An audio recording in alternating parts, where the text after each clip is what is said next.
नमस्कार। आज हम उपसर्ग तथा प्रत्यय के बारे में पढ़ेंगे। सबसे पहले हम उपसर्ग को पढ़ते हैं। उपसर्ग की परिभाषा। संस्कृत एवं संस्कृत से उत्पन्न भाषाओं में उस अव्यय या शब्द को उपसर्ग कहते हैं जो कुछ शब्दों के आरंभ में लगकर उनके अर्थों का विस्तार करता अथवा उनमें कोई विशेषता उत्पन्न करता है, जैसे आ, अनु, अप, वि आदि उपसर्ग हैं। उपसर्ग दो शब्दों के मेल से बने हैं, उप और सर्ग। उप का अर्थ है समीप तथा सर्ग का अर्थ है सृष्टि करना, अर्थात किसी शब्द के समीप आकर नया शब्द बनाना। जो शब्दांश शब्दों के आदि में अर्थात प्रारंभ में जुड़कर उनके अर्थ में कुछ विशेषता लाते हैं, वे उपसर्ग कहलाते हैं। जैसे एक शब्द है हार। शब्द का अर्थ है पराजय, परंतु इसी शब्द के आगे प्र शब्दांश को जोड़ने से नया शब्द बनेगा प्रहार, प्रधन हार, जिसका अर्थ है चोट करना। इसी तरह आ जोड़ने से आहार अर्थात भोजन, सम जोड़ने से संहार अर्थात विनाश करना तथा वि जोड़ने से विहार अर्थात घूमना इत्यादि शब्द बन जाएंगे। हिंदी में प्रचलित उपसर्गों को निम्नलिखित भागों में विभाजित किया जा सकता है, जैसे संस्कृत के उपसर्ग, हिंदी के उपसर्ग, उर्दू और फारसी के उपसर्ग, अंग्रेजी के उपसर्ग, उपसर्ग के समान प्रयुक्त होने वाले संस्कृत के अव्यय। सबसे पहले हम देखते हैं संस्कृत के उपसर्ग।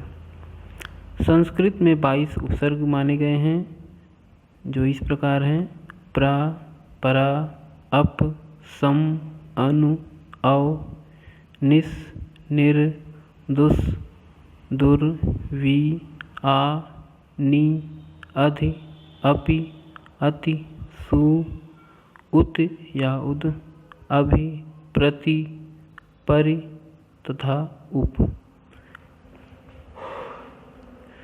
उदाहरण जैसे अति का अर्थ है आधिक्य, इससे बने शब्द हैं अतिशय, अतिरेक। अगला शब्द है अधि, जिसका अर्थ होता है मुख्य, इससे बने शब्द अधिपति, अध्यक्ष। अगला है अधि, जिसका अर्थ है वर, इससे बने शब्द अध्ययन, अध्यापन। हिंदी के उपसर्ग जैसे आ, जिसका अर्थ है अभाव अथवा निषेध, इससे बने शब्द हैं अछूता, अथाह, अटल। अनुपसर्ग, जिसका अर्थ है अभाव या निषेध, जिससे बने शब्द अनमोल, अनबन, अनपढ़। कु, जिसका अर्थ है बुरा, इससे बने शब्द हैं कुचाल, कुचैला, कुचक्र। अगला है दु उपसर्ग, जिसका अर्थ है कम या बुरा, जिससे बने शब्द हैं दुबला, दुलारा, दुधारू। नि, जिसका अर्थ है कमी, निगोड़ा, निडर, निहत्था, निकम्मा। औ, जिसका अर्थ है हीन या निषेध, इससे बने शब्द हैं अवगुण, अवघर, अवसर, अवसान। भर, जिसका अर्थ है पूरा, भरपेट, भरपूर, भरसक, भरमार। सु, जिसका अर्थ है अच्छा, जिससे बने शब्द हैं सुडौल, सुजान, सुघर, सुफल। अगला है अध, जिसका अर्थ है आधा, इससे बने शब्द हैं अधपका, अधकच्चा, अधमरा, अधकचरा। अगला है उन, जिसका अर्थ है एक कम, अर्थात 29, 59, 69, 43,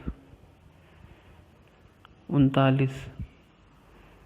अगला है पर उपसर्ग, जिसका अर्थ है दूसरा या बाद का, इससे बने शब्द हैं परलोक, परोपकार, परसर्ग, परहित। अगला उपसर्ग है बिन, जिसका अर्थ है बिना या निषेध। बिन ब्याहा, बिन बादल, बिन पाए, बिन जाने। अरबी और फारसी के उपसर्ग इस प्रकार हैं। कम, जिसका अर्थ है थोड़ा या हीन, इससे बने शब्द हैं कमजोर, कम बख्त, कम अक्ल। अगला उपसर्ग है खुश, जिसका अर्थ है अच्छा, खुश नसीब, खुशखबरी, खुशहाल, खुशबू। अगला उपसर्ग है गैर, जिसका अर्थ है निषेध, गैर हाजिर, गैर कानूनी, गैर मुल्क, गैर जिम्मेदार। इस तरह हम उपसर्ग के बारे में जान सके। अगला हमारा टॉपिक है प्रत्यय, इसके बारे में हम अब देखेंगे।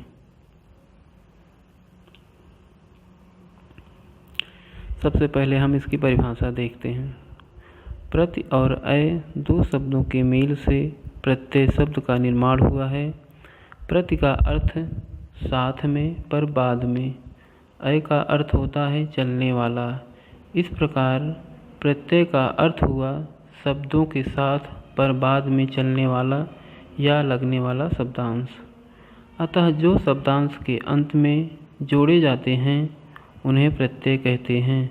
जैसे बड़ा शब्द में आई प्रत्यय जोड़कर बड़ाई शब्द बनता है, या वे शब्द जो किसी शब्द के अंत में जोड़े जाते हैं उन्हें प्रत्यय कहते हैं। जैसे गाड़ी, वान, अपनापन, इसमें वान तथा पन प्रत्यय है। अब हम देखते हैं प्रत्यय के भेद। संस्कृत के प्रत्यय मुख्यतः दो भेद, कृत प्रत्यय और तद्धित प्रत्यय। बच्चों, हिंदी में भी यही दो भेद माने जाते हैं, कृत प्रत्यय और तद्धित प्रत्यय, जिसमें हम पहला देखते हैं कृत प्रत्यय।